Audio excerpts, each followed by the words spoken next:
In this video, I am going to show you how to make this right here RC crawler obstacle for your backyard crawler course. Step number one with this process is obviously to measure the length and the width that you're going to need for your obstacle.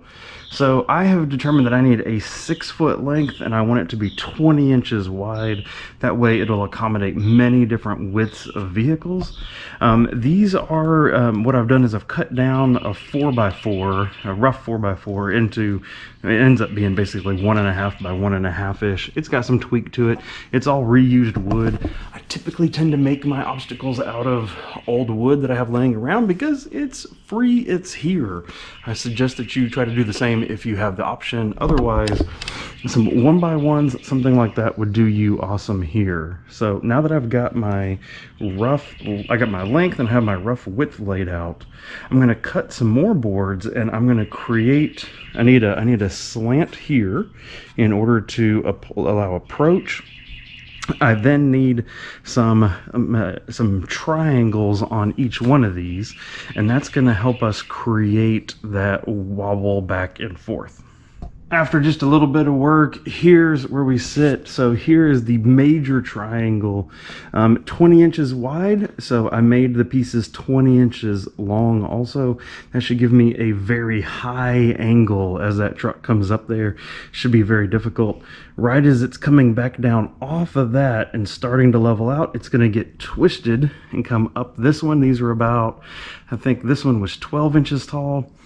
As it comes down from it, it immediately hits a 14-inch tall and comes back off. You can see at each one of the edges, I have angled the edges down because we're going to be coming on this straight from a different obstacle. So I want this beginning to be at least a little bit easy to get on and off of. Obviously, if you're not doing that, if you're just going to be approaching this cleanly, you could leave those ends square because obviously your crawler should be able to go up 1.5 inches without a problem. Next step is to get a bunch of small strips of wood. Again, I'm going to be just reusing a bunch of things that I already have. So I have a bunch of pieces of fence picket, and so I'm going to find a bunch of those. I'm going to cut them down into maybe less than 1 inch strips that are going to go on all of this to tie it together and fill it in. First pieces are laid in. I did actually use some 1 5/8" exterior screws to hold these in because this is going to help me make sure this is triangulated. It's already got some warp to it, hence the 5-gallon bucket's holding the warp out while I'm assembling it, but this is going to help keep that warp out as much as possible. You can see what I've done. Again, I just had some fence pickets left over, so I've just rough cut some strips, put them in there. Yes, they're too long, don't care. I will come back with the circular saw or Sawzall later and chop everything off at one length. Whole nother pile here. I'm not going to screw the rest of them in. These are the ones for strength. The rest of them are just there to be driven over, and I'm going to run out of screws if I don't do the nail gun. So nail gun comes in and we're just gonna hit it as we go through. It'll definitely hold it on there. So piece by piece, here we go.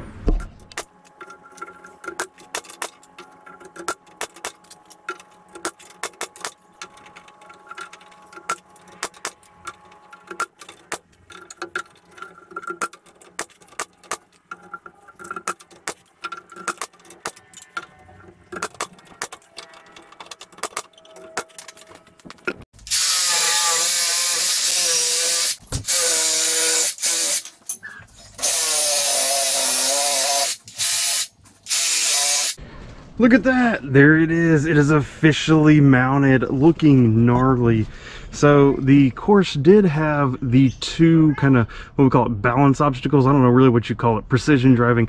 It had that come all the way down here. It was like a 10-foot span. Really, it was just too long for what you're trying to do with it. So now it breaks that in half and we have this gnarly thing. You really don't want to fall off because if you do, you might have some level of tumble. Let's go get a truck and try it out.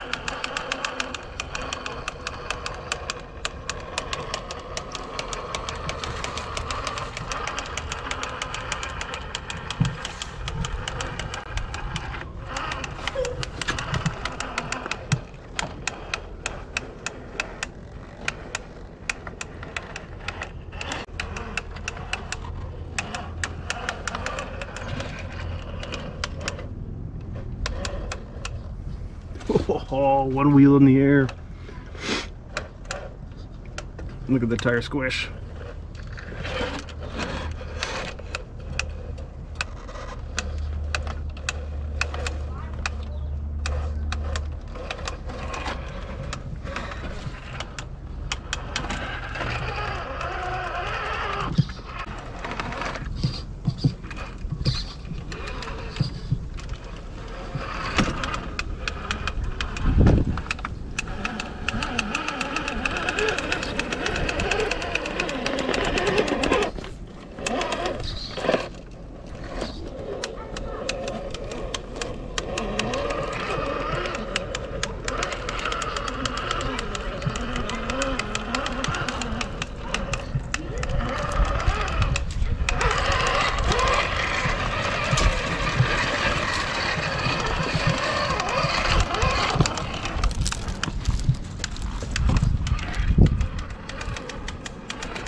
Alright, so I think that's really pretty fun. I hope you enjoy it too. Hey, if you have any questions about how to build it or anything like that, feel free to leave me comments down below. I'm happy to help.